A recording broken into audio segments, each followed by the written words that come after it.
ঘগ্ৰাপাৰৰ এখন বিশেষ ৰেষ্টুৰেণ্ট বিভিন্ন খাদ্যৰ জুতিৰে অন্যতম ৰেষ্টুৰেণ্ট অসম কিটচেন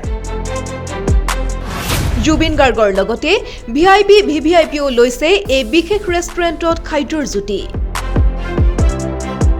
বিবাহ ভৱন লজ ৰেষ্টুৰেণ্ট আৰু চাহ হোটেলৰ সুব্যৱস্থাৰে সুসজ্জিত এখন বিশেষ ৰেষ্টুৰেণ্ট নলবাৰীৰ ঘগ্ৰাপাৰৰ মাজমজিয়াত অৱস্থিত এখন ৰেষ্টুৰেণ্ট অসম কিটচেন খাদ্যৰ জুতিত অন্যতম হৈ পৰিছে এইখন ৰেষ্টুৰেণ্ট ঘগ্ৰাপাৰৰ এই অসম কিটচেনত খাদ্যৰ জুতি ল'বলৈ ভিৰ কৰে দূৰ-দূৰণিৰ গ্ৰাহকেও এই ৰেষ্টুৰেণ্টত অসমৰ জনপ্ৰিয় কণ্ঠশিল্পী জুবিন গাৰ্গৰ লগতে কেইবাগৰাকীও ভিআইপি ভিভিআইপিকে ধৰি সৰ্বস্তৰৰ ৰাইজেও খাদ্যৰ জুতি লৈছে খাদ্যৰ জুতি লৈ শলাগিছে বৰকুৰিখা গাঁৱৰ উচ্চ শিক্ষিত ব্যক্তি ভূপেন ভূঞাই এই অসম কিটচেন তথা ৰেষ্টুৰেণ্টখনত পৰিষ্কাৰ পৰিচ্ছন্নতাৰে কৰ্মচাৰীসকলে কাম কৰাৰ লগতে চাফ চিকুণতাৰে গ্ৰাহকলৈ সেৱা আগবঢ়ায় বুলি জানিবলৈ দিছে মোৰ ঘৰ বৰকুৰিয়া মোৰ এইখন ৰেষ্টুৰেণ্টত আজি মোটামুটি 1 বছৰৰ পৰা আৰম্ভ কৰিছোঁ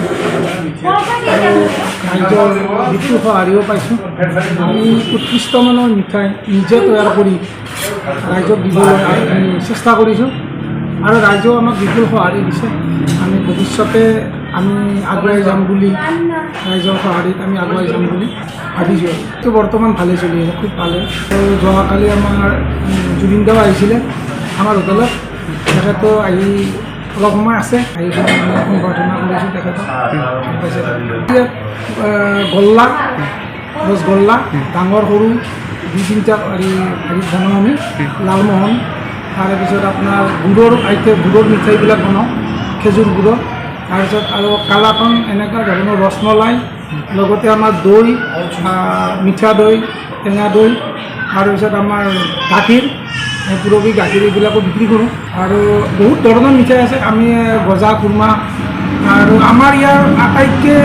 ফেভাৰেট বুলি ক'লে আপোনাৰ সৰু কাটা নিমকি আৰু আপোনাৰ গজা এই দুটা আমাৰ ইয়াতে